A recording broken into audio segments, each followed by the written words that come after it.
Hi friends, ಎಲ್ಲರಿಗೂ ನಮಸ್ಕಾರ. ಎಲ್ಲರಿಗೂ MGN ಯೂಟ್ಯೂಬ್ ಚಾನಲ್ಗೆ ಸ್ವಾಗತ. ಗೃಹಲಕ್ಷ್ಮಿ ಯೋಜನೆಯ ಫಲಾನುಭವಿಗಳಿಗೆ ಸರ್ಕಾರದಿಂದ ಒಂದು ಗುಡ್ ನ್ಯೂಸ್ ಇದೆ. ಇನ್ನು ಮುಂದೆ ಗೃಹಲಕ್ಷ್ಮಿ ಯೋಜನೆಯ ಫಲಾನುಭವಿಗಳು ಪರ್ಸನಲ್ ಲೋನನ್ನು ತಗೋಬೋದು, ಅಂದರೆ ಸಾಲ ಸೌಲಭ್ಯವನ್ನು ಪಡಿಬೋದು ಸರ್ಕಾರದಿಂದ. ಇದು ಸರ್ಕಾರ ಒಂದು ಹೊಸ ಯೋಜನೆಯನ್ನು ತೊಗೊಂಡು ಬರ್ತಾ ಇದ್ದಾರೆ. ಗೃಹಲಕ್ಷ್ಮಿ ಯೋಜನೆಯ ಫಲಾನುಭವಿಗಳಿಗೆ ಸಾಲ ಸೌಲಭ್ಯವನ್ನು ಕೂಡ ಕೊಡೋದಕ್ಕೆ ಸರ್ಕಾರ ಮುಂದಾಗ್ತಾ ಇದೆ. ಸೊ ಎಷ್ಟು ಅಂತ ನೋಡೋದಾದರೆ 30,000 ರೂಪಾಯಿಯಿಂದ 3 ಲಕ್ಷದವರೆಗೆ ಮೊದಲನೇ ಹಂತವಾಗಿ ಕೊಡ್ತಾರೆ. ಮುಂದಿನ ದಿನಗಳಲ್ಲಿ 6 ಲಕ್ಷದವರೆಗೂ ಸಾಲ ಸೌಲಭ್ಯವನ್ನು ಕೊಡುವಂತಹ ಒಂದು ಹೊಸ ಯೋಜನೆಯನ್ನು ಜಾರಿಗೆ ತರೋದಕ್ಕೆ ಸರ್ಕಾರ ಮುಂದೆ ಆಗ್ತಾ ಇದೆ. ಆದರೆ ಲಕ್ಷ್ಮೀ ಹೆಬ್ಬಾಳ್ಕರ್ ಅವರು 3 ಲಕ್ಷ ರೂಪಾಯಿವರೆಗೆ ಏನು ಸಾಲ ಇದೆ ಅದನ್ನು 6 ಲಕ್ಷ ರೂಪಾಯಿವರೆಗೂ ಕೊಡಬೇಕು ಅಂತ ರಾಷ್ಟ್ರೀಕೃತ ಬ್ಯಾಂಕ್ಗಳು, ಅಂದರೆ ನ್ಯಾಷನಲೈಸ್ಡ್ ಬ್ಯಾಂಕ್ ಏನಿರುತ್ತೆ, ಸೊ ಅವ್ರ ಹತ್ರ ಮನವಿಯನ್ನು ಕೂಡ ಮಾಡ್ತಾ ಇದ್ದಾರೆ, ಅಂದರೆ ಮಾತುಕತೆಯನ್ನು ಕೂಡ ಆಡ್ತಾ ಇದ್ದಾರೆ.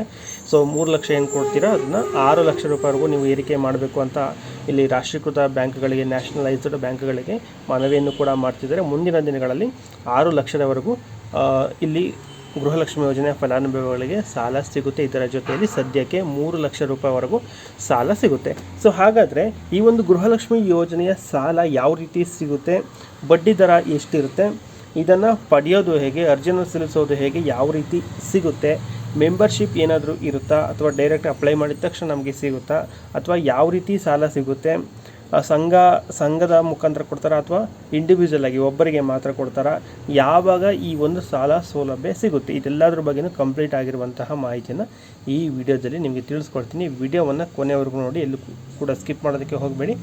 ಸೊ ನೀವೇನಾದರೂ ನಮ್ಮ ಚಾನಲ್ಗೆ ಸಬ್ಸ್ಕ್ರೈಬ್ ಮಾಡ್ಕೊಂಡಿಲ್ಲ ಅಂದರೆ ಮೊದಲನೇದಾಗಿ ಸಬ್ಸ್ಕ್ರೈಬ್ ಮಾಡ್ಕೊಳ್ಳಿ, ಹಾಗೆ ಬೆಲ್ ಐಕನ್ ಕೂಡ ಕ್ಲಿಕ್ ಮಾಡ್ಕೊಳ್ಳಿ. ವಿಡಿಯೋವನ್ನು ಶುರು ಮಾಡೋಣ. ಓಕೆ ಸ್ನೇಹಿತರೆ, ಮೊದಲನೇದಾಗಿ ಸಾಲ ಯಾವ ರೀತಿ ಸಿಗುತ್ತೆ ಅಂತ ನೋಡೋದಾದರೆ, ಗೃಹಲಕ್ಷ್ಮಿ ಫಲಾನುಭವಿಗಳಿಗೆ ಈ ಸಾಲ ಸೌಲಭ್ಯ ಸಿಗುತ್ತೆ.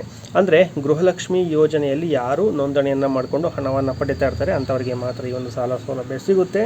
ಎಷ್ಟು ಸಾಲ ಸೌಲಭ್ಯ ಸಿಗುತ್ತೆ ಅಂತ ನೋಡೋದಾದರೆ 30,000 ರೂಪಾಯಿಂದ 3 ಲಕ್ಷ ರೂಪಾಯಿವರೆಗೂ ಸಿಗುತ್ತೆ. ಮುಂದಿನ ದಿನಗಳಲ್ಲಿ 6 ಲಕ್ಷ ರೂಪಾಯಿವರೆಗೂ ಇಲ್ಲಿ ಸಾಲ ಸೌಲಭ್ಯ ಸಿಗುತ್ತೆ. ಹಾಗಾದರೆ ಬಡ್ಡಿ ದರ ಏನಾದರೂ ಇರುತ್ತಾ, ಈ ಒಂದು ಸಾಲ ಕೊಡುವಂತಹ ಅಮೌಂಟ್ಗೆ ಬಡ್ಡಿ ದರ ಏನಾದರೂ ಇರುತ್ತಾ ಅಂತ ಕೇಳಿದ್ರೆ ಖಂಡಿತವಾಗ್ಲೂ ಬಡ್ಡಿ ದರ ಇರುತ್ತೆ.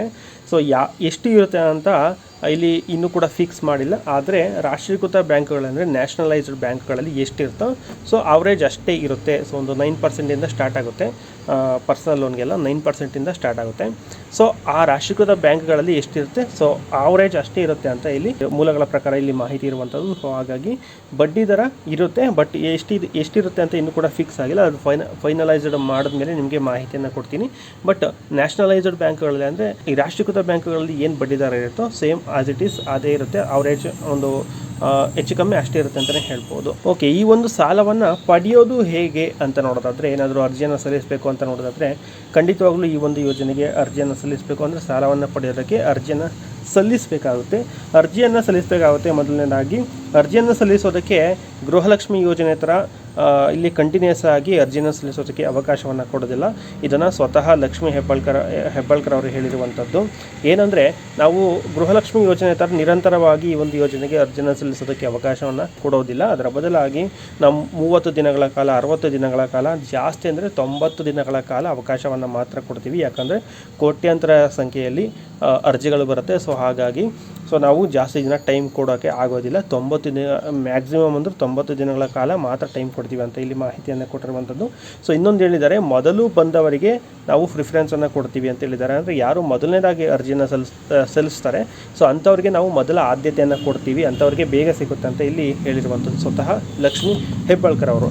ನೆಕ್ಸ್ಟು ಮೆಂಬರ್ಶಿಪ್ಪನ್ನು ಏನಾದರೂ ತೊಗೋಬೇಕಾಗುತ್ತೆ ಈ ಒಂದು ಸಾಲವನ್ನು ಪಡೆಯೋದಕ್ಕೆ ಅಂತ ನೋಡೋದಾದರೆ, ಇದಕ್ಕೂ ಕೂಡ ಲಕ್ಷ್ಮೀ ಹೆಬ್ಬಾಳ್ಕರ್ ಅವರು ಒಂದು ಕ್ಲಾರಿಫಿಕೇಷನನ್ನು ಕೊಟ್ಟಿದ್ದಾರೆ. ಏನಂದರೆ, ಮೆಂಬರ್ಶಿಪ್, ಈ ಒಂದು ಸಾಲವನ್ನು ಪಡಿಬೇಕಾದ್ರೆ ಒಂದು ಮೆಂಬರ್ಶಿಪ್ಪನ್ನು ತೊಗೋಬೇಕಾಗುತ್ತೆ ಅಂತ ಇಲ್ಲಿ ಮಾಹಿತಿಯನ್ನು ಕೊಟ್ಟಿರುವಂಥ. ಆ ಮೆಂಬರ್ಶಿಪ್ಗೆ ಎಷ್ಟು ಆಗುತ್ತೆ ಅಂತ ನೋಡೋದಾದರೆ 1,000 ರೂಪಾಯಿ ಆಗುತ್ತೆ ಅಂತ ಹೇಳಿದ್ದಾರೆ ಆ ಒಂದು ಮೆಂಬರ್ಶಿಪ್ಪನ್ನು ತೊಗೊಳ್ಳೋದಕ್ಕೆ. ಸೊ ಅದರ ಜೊತೆಯಲ್ಲಿ ಒನ್ ಟೈಮ್ ಖರ್ಚು ಅಂತ ಇರುತ್ತಂತೆ.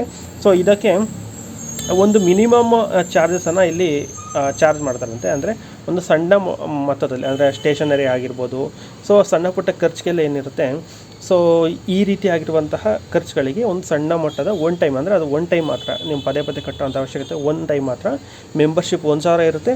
ಪ್ಲಸ್ ಅದ್ರ ಜೊತೆಯಲ್ಲಿ ಒನ್ ಟೈಮ್ ಖರ್ಚು ಅಂತ ಏನು ಬರುತ್ತೆ, ಸೊ ಅಲ್ಲಿ ಮಿನಿಮಮ್ ಅಮೌಂಟ್ ಏನಿರುತ್ತೆ ಸೊ ಅದನ್ನು ಮಾತ್ರ ನಾವು ಒನ್ ಟೈಮ್ ಕಟ್ಸ್ಕೊತೀವಿ. ಅದಾದಮೇಲೆ ಮತ್ತೆ ಏನು ಕಟ್ಟುವಂಥ ಅವಶ್ಯಕತೆ ಇಲ್ಲ ಅಂತ ಲಕ್ಷ್ಮೀ ಹೆಬ್ಬಾಳ್ಕರ್ ಅವರು ಹೇಳಿರುವಂಥದ್ದು. ನೆಕ್ಸ್ಟು, ಯಾವ ರೀತಿ ಸಾಲ ಸಿಗುತ್ತೆ, ಸಂಘದ ಮುಖಾಂತರ ಅಥವಾ ಒಬ್ಬರಿಗೆ ಮಾತ್ರ ಸಿಗುತ್ತಾ ಅಂತ ಇದಕ್ಕೂ ಕೂಡ ಕ್ಲಾರಿಫಿಕೇಷನನ್ನು ಕೊಟ್ಟಿದ್ದಾರೆ. ಇಲ್ಲಿ ಇಂಡಿವಿಜುವಲ್ ಆಗಿ ಸಾಲ ಸಿಗುತ್ತೆ ಅಂತ ಇಲ್ಲಿ ಕ್ಲಾರಿಫಿಕೇಷನ್ನ ಕೊಟ್ಟಿದ್ದಾರೆ. ಅಂದರೆ ಒಬ್ಬರಿಗೆ ಮಾತ್ರ ಸಾಲ ಸಿಗುತ್ತೆ, ಸಂಘದ ಮುಖಾಂತರ. ಅಂದರೆ ಒಂದು ಸಂಘಕ್ಕೆ ಎಷ್ಟು ಮಂಜೂರಾಗುತ್ತೋ ಅಷ್ಟು ಮಂಜೂರಾಗಿ ಎಲ್ಲರಿಗೂ ಡಿವೈಡ್ ಆಗೋದಿಲ್ಲ.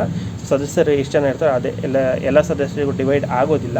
ಇಂಡಿವಿಜುವಲ್ ಆಗಿ ನೀವು 30,000ದಿಂದ 3,00,000ವರೆಗೆ ಒಬ್ಬರು ಎಷ್ಟು ಬೇಕಾದರೂ ತೊಗೋಬೋದು. ಸೊ ಆ ರೀತಿಯಾಗಿ ಇಂಡಿವಿಜುವಲ್ ಆಗಿ ಸಾಲ ಸಿಗುತ್ತೆ ಅಂತ ಹೇಳಿರುವಂಥದ್ದು. ನೆಕ್ಸ್ಟು, ಯಾವಾಗ ಈ ಒಂದು ಸಾಲ ಸೌಲಭ್ಯ ಸಿಗುತ್ತೆ ಅಂತ ಇದನ್ನು ಕೂಡ ಇಲ್ಲಿ ಕ್ಲಾರಿಫಿಕೇಷನ್ ಕೊಟ್ಟಿರುವಂಥದ್ದು.